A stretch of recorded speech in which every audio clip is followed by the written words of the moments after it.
A very good evening to all our viewers. Thank you for joining us yet again. This is our first edition of the evening review for this week. My name is Esther Shakela, your host. Let's have a look at some of the headlines in tomorrow's Namibian Sun.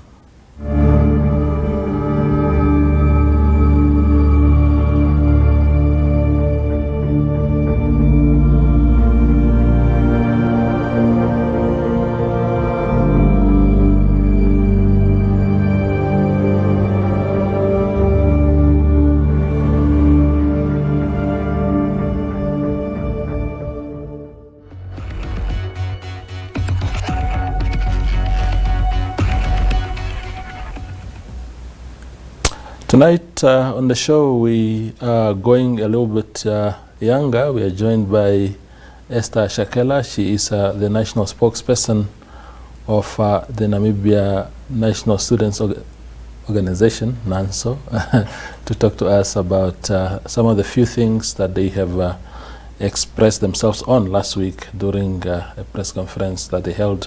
Esther, thank you for making time and for returning to the show. Thank you very much for having me, Toivo. Yeah, sure.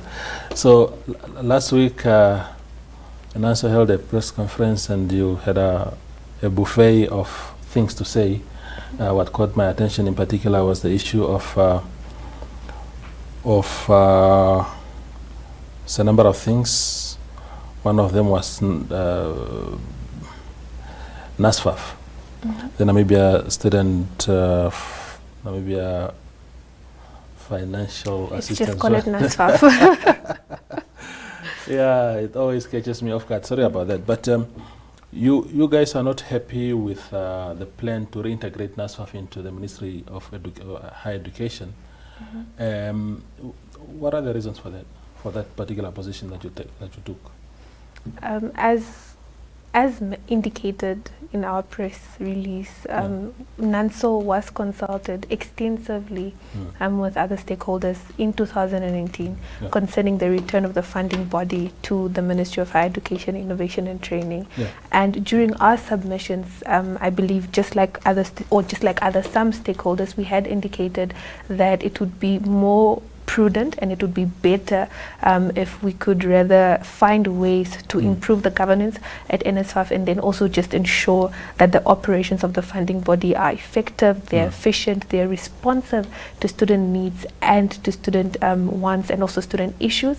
And that submission that we made is not reflective of the decision that was finally made to have NSFAF returned to the ministry as a directorate. So ideally, yes, we are not pleased because then we had these engagements, we had these consultations, and we provided relevant and valid reasons as to why we felt that it is important to have NSFAF still function as a body on its own, not merely as an extension of the ministry. So yes, ideally it's a very unpleasant situation, I think, to be in for anyone really. It's like someone coming to ask you for advice and then you tell them what to do and then later on you see that they've done something completely different. And I think that's also then why we as an organization have really called and urged the ministry to publicize the findings of these consultations so that it's easier also then for the relevant stakeholders to hold the ministry accountable and also then just to ensure that transparency is really sustained and maintained in the entire process. Now, the funding function, I mean, originally it used to resort within the ministry, and I'm just wondering, because if you start comparing the two regimes of administration of those funds, being a division within the ministry and an independent body as it is now, we didn't have these kind of problems in the olden days when it was in the ministry. So what are the impediments of having that status restored?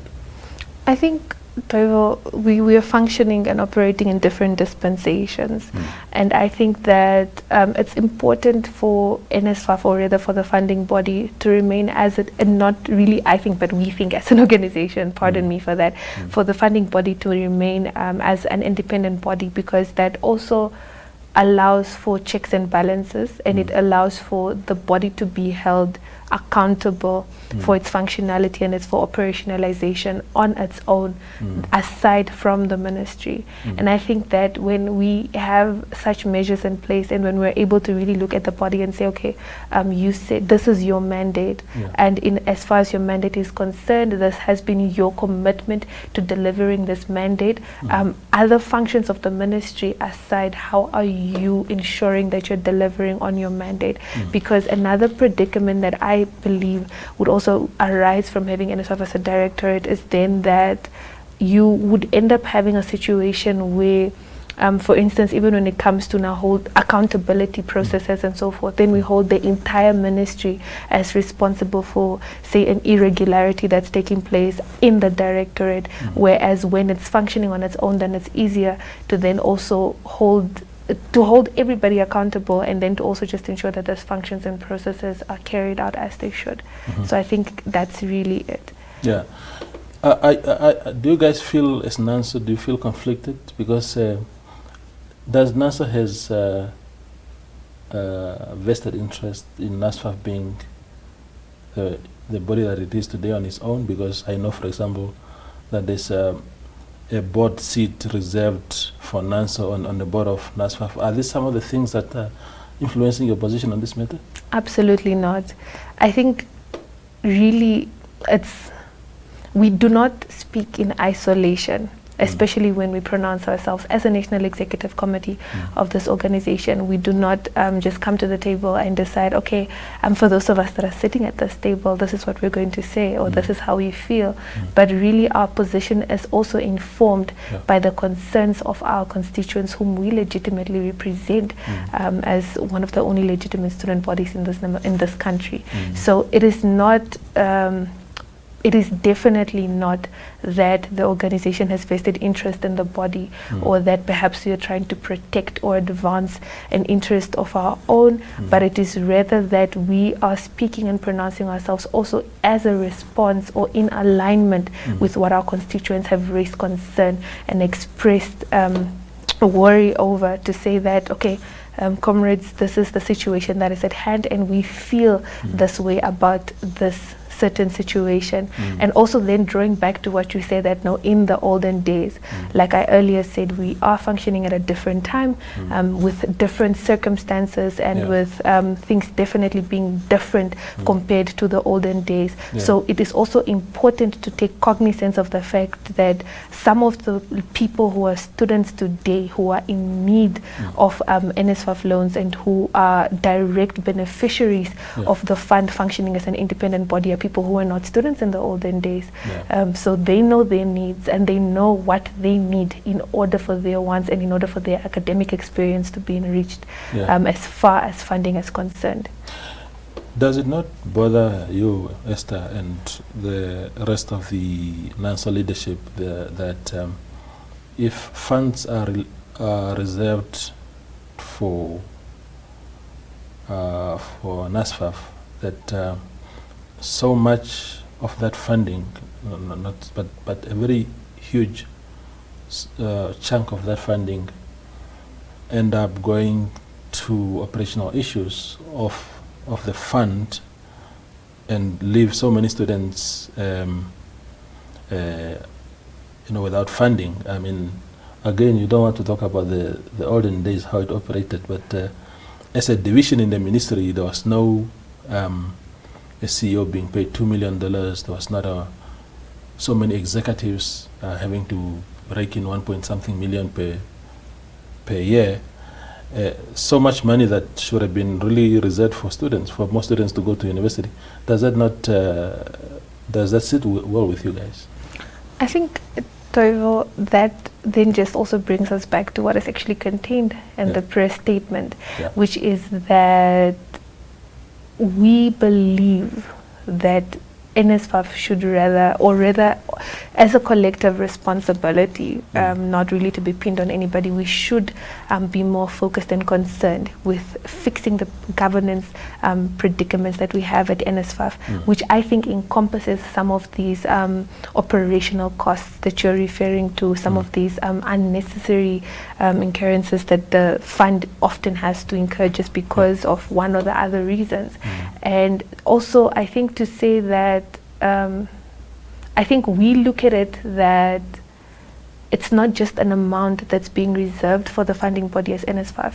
We look at that as this is money that has been reserved for the Namibian student to ensure that they get the education that they so rightly deserve, and that is their constitutional right. So that is why it definitely does bother us, and that's why we're saying, okay, look, let us rather look to ensuring that this body that we have that is responsible and that really holds the futures of so many Namibian students is rather operationalized to an extent that we no longer have some of these unnecessary costs, and that money that should be funding somebody else's academics is not pardon me, diverted to fund or to cover certain costs. Sure. I think you've done justice to that subject. Let's move to another subject that you guys raised, which was this much talked about university from Malaysia, Limkokwing. What were your pronouncements on this university? It's making headlines. Everybody has their own view on it and whatnot. What is Nanso's position on this matter? Our position on the matter is really that we have also taken note of the headlines that the university is making, but more significantly, we have taken note of how our own constituents and students, prospective students in the country, have reached out to us and said, okay, this happening, and we think that perhaps this is not the right thing to do, or this is not the right way to go. Of course, in light of the allegations and in light of the facts supposedly presented for public consumption.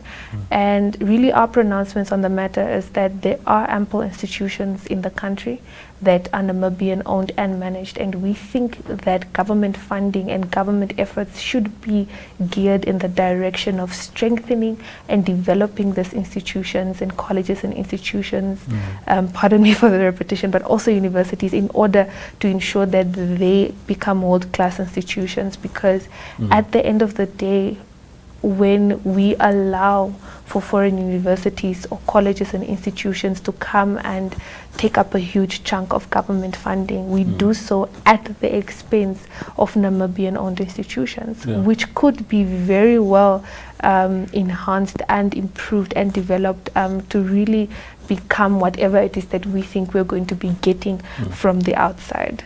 The one thing that caught my attention in your pronouncement on this university is where you guys said that ideally foreign universities must come with study programs that are already that we don't already have here, because now we have a situation where they come with exactly what we already have. Then you have too many graduates who cannot be absorbed by the market. Is that your observation also regarding this university?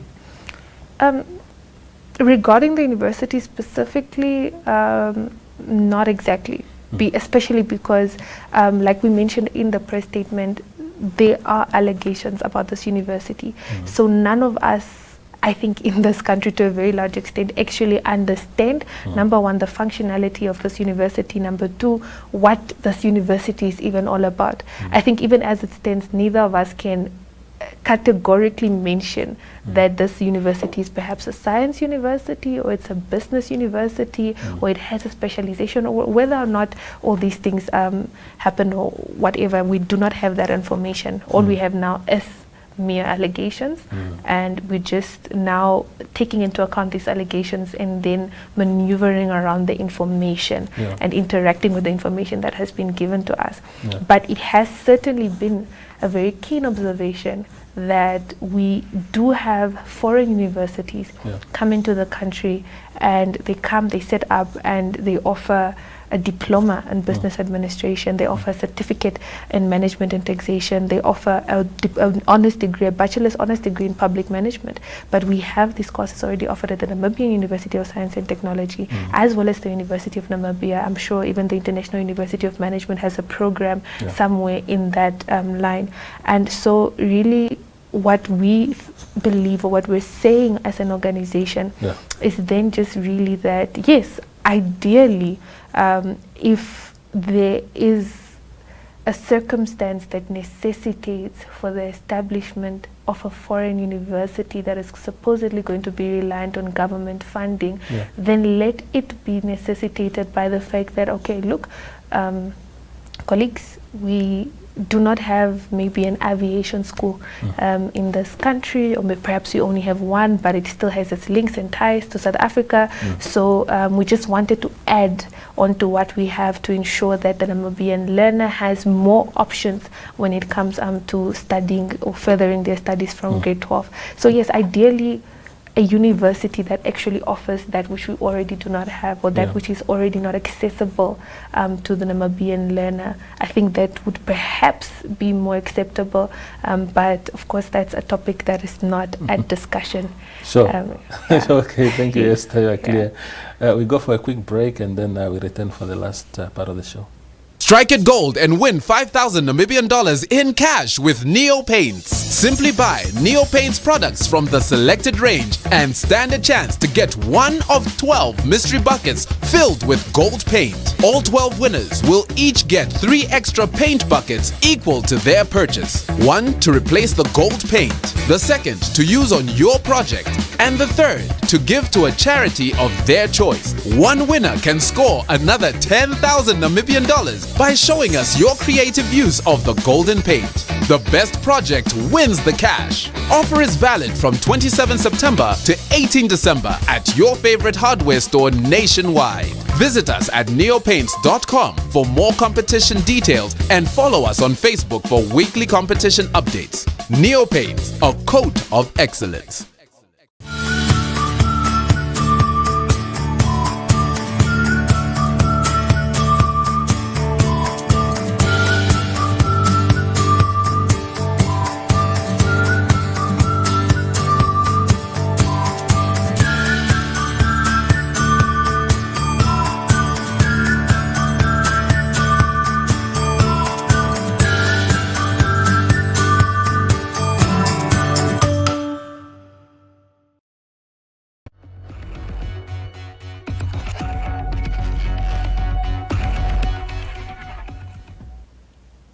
We continue our conversation with Esther Shakela, who is the national spokesperson of Nanso.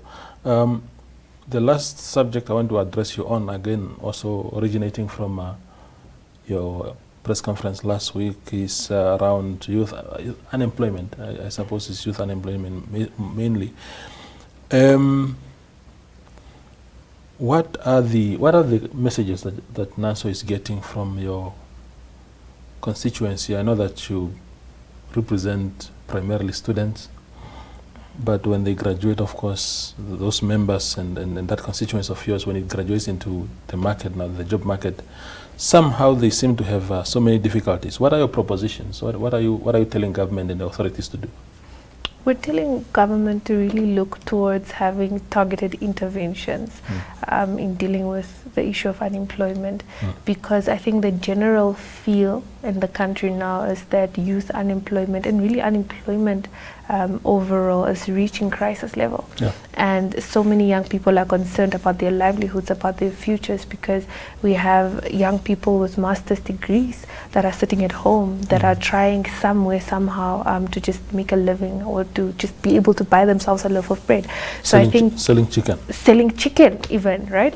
So I think it's really just a general feel that it's reaching crisis level, and what we propose as an organization is that government must introduce perhaps even a collaborative national program, not a national conference per se, but just a national program that really has targeted interventions towards dealing with unemployment, and then really also just enhancing the investment prospects of the country to attract foreign direct investment, and really creating conducive environments for those who are willing to participate economically to thrive.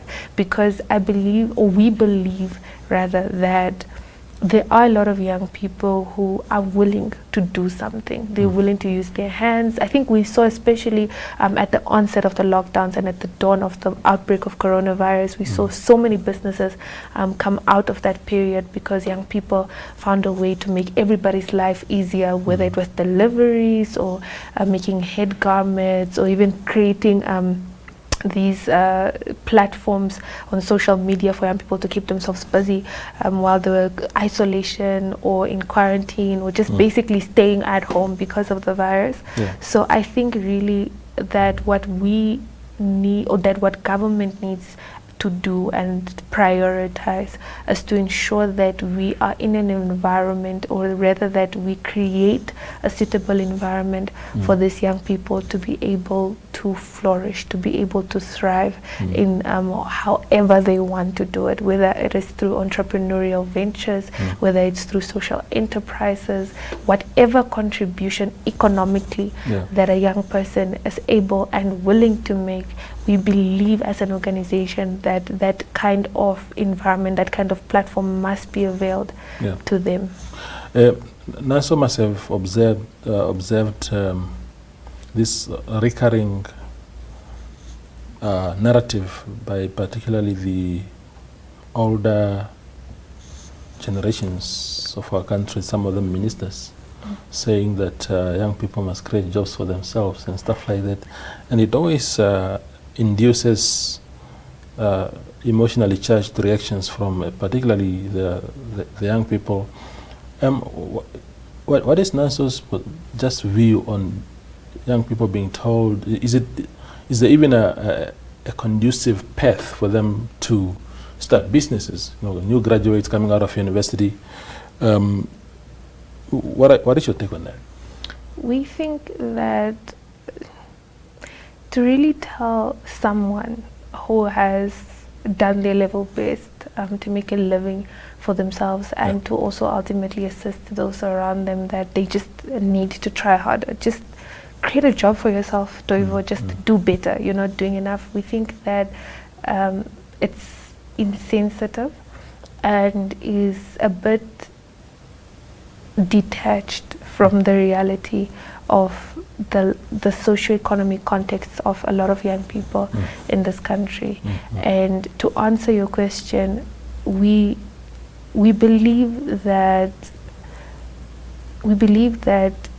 there is not a sufficiently conducive environment or path for these young people, for us as young people actually, to engage in business ventures, to engage in business engagements and have joint ventures even amongst one another, because it's not a very favorable environment. Hence our pronouncement that we should look towards ensuring that the environment is conducive and ensuring that whatever businesses come up from the young people, it's able to really, it's sustainable. And that it's no longer just this where Esther starts a baking business, or she starts one or the other business, and now she can't have her baking goods sold at Checkers because Checkers is a multinational corporation and all these things. So it's really then also just to prioritize local industries and prioritize small, medium enterprises. Indeed. And yes. The final question quickly, we run out of time, Esther, but the final question is, are